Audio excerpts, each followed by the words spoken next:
Subscribe now and press the bell icon. Never miss an update. Hello दोस्तों, physics class में आपका स्वागत है। मैं हूं मोहम्मद इसरार।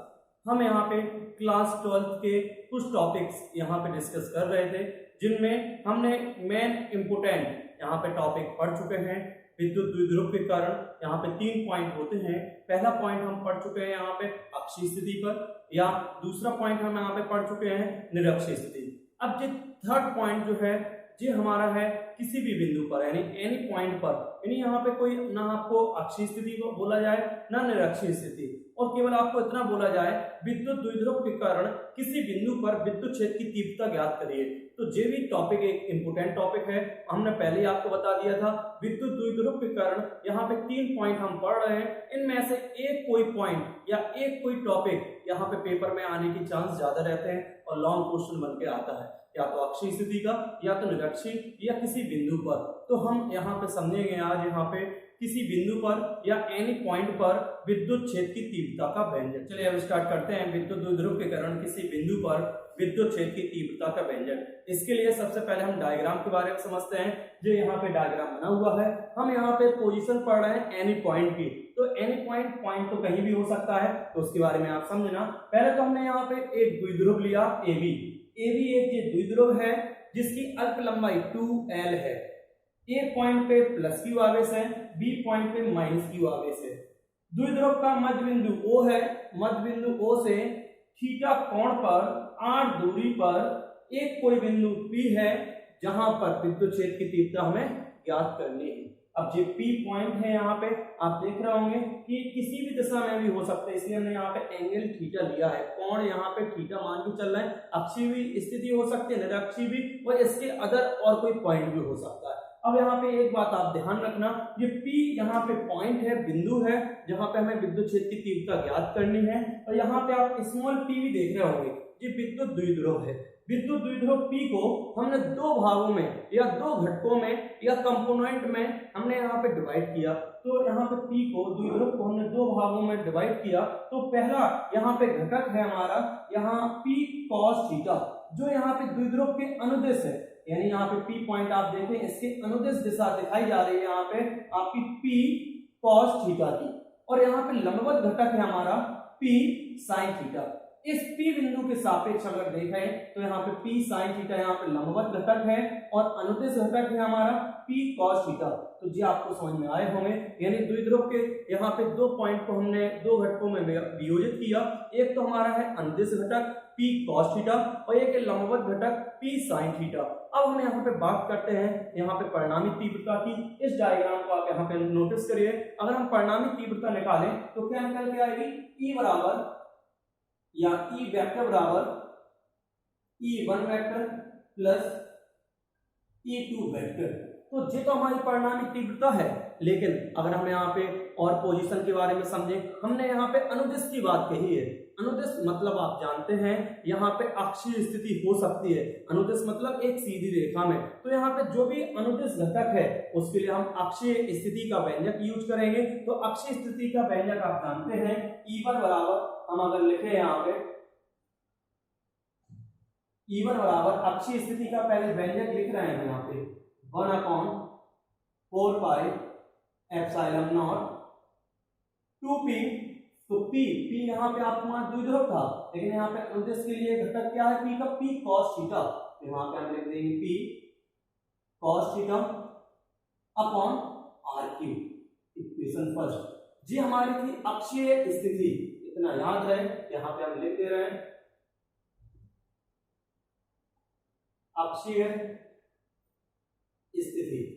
अक्षीय स्थिति है तो आपको याद होना चाहिए अक्षीय स्थिति के लिए अनुदिश आता है, क्योंकि अक्षीय स्थिति में भी एक सीधी रेखा होती है और अनुदिश में भी एक सीधी रेखा होती है। तो इसका फॉर्मूला हम पढ़े थे, यहाँ पे एक बार फिर से हम रिपीट कर रहे हैं 1/4 pi epsilon 0 2p upon RQ।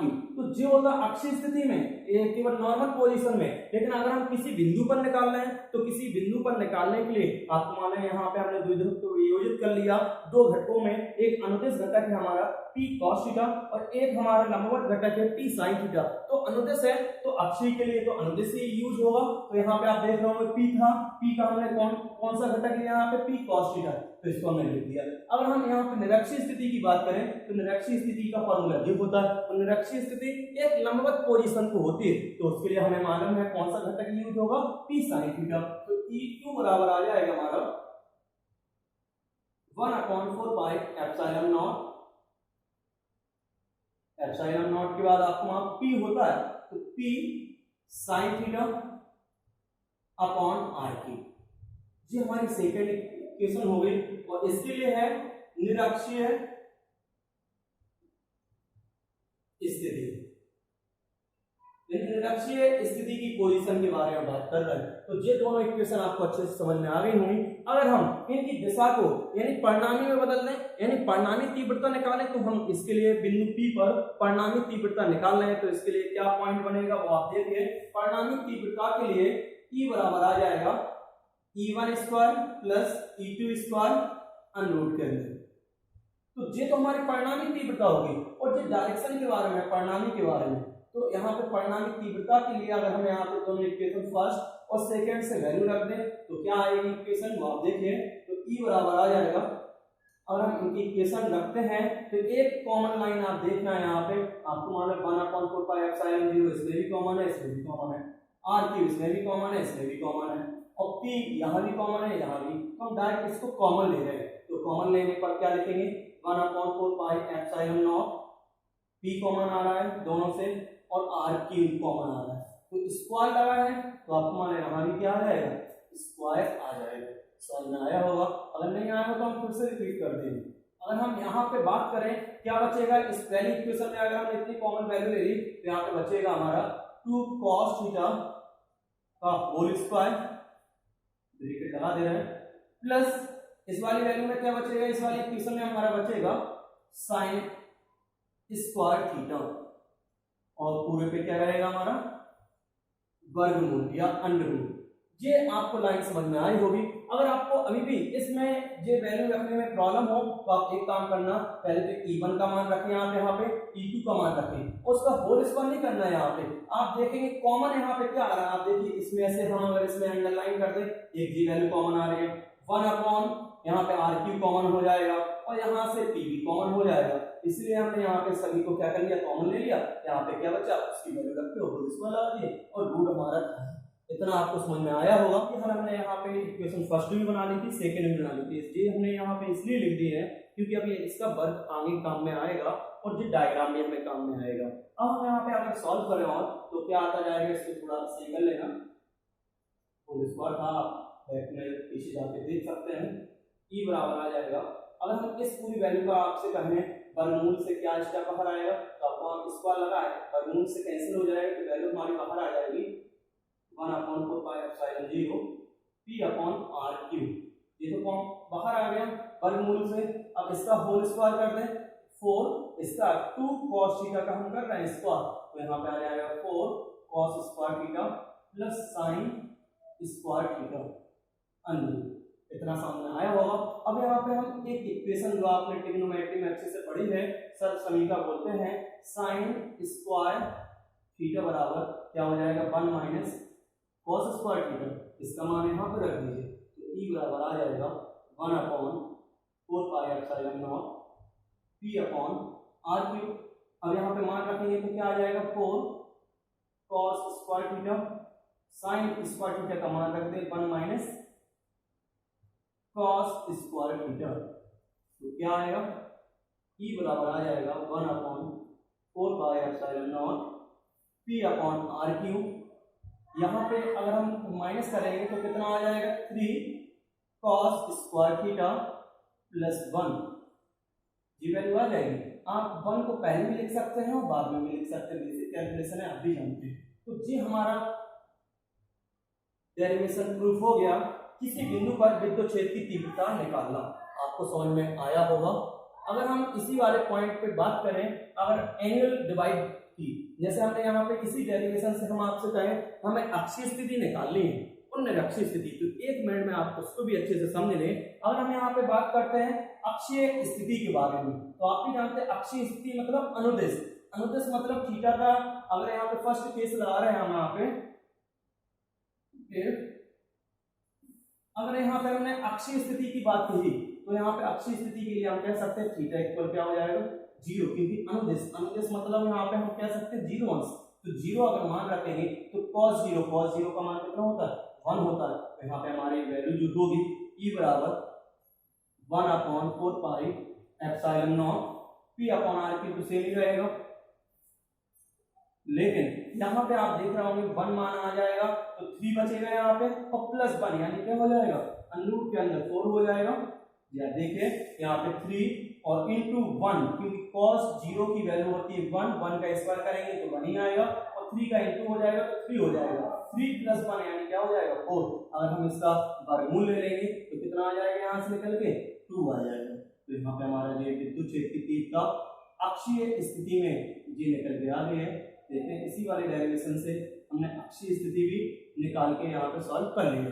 अगर हम इसी से बात करें यहाँ पे निरक्षीय स्थिति के बाद, स्थिति हम बोल सकते हैं 90 अंश को होते हैं, लंबवत होते हैं, तो यहाँ पे बोल सकते हैं थीटा इक्वल 90 अंश। तो थीटा इक्वल अगर 90 अंश रखेंगे तो आपको यहाँ पे cos थीटा, cos 90 की वैल्यू अगर निकालेंगे तो क्या होगी 0 होगी, और 0 का इंटू अगर हम 3 में करेंगे तो जे भी पूरा 0 हो जाएगा, प्लस 1, तो प्लस 1 की वैल्यू क्या आ जाएगी 1 ही आएगी, क्योंकि हमें मालूम है यहाँ पे 0 में 1 ऐड करेंगे तो 1 आएगा, और रूट लेंगे तो क्या हो जाएगा 1 हो जाएगा। यानी क्या बोल रहे हैं तो आप समझे 1/4 pi epsilon not P upon R cube, 0 plus 1 अनुरूप, क्योंकि ये तो पूरा 0 हो गया, समझा है कि नहीं। अब हम इसकी वर्गमूल ले लेंगे तो E बराबर क्या आ जाएगा 1/4 pi epsilon not P upon R cube. तो ये तो हमारी होगी निरक्षीय स्थिति।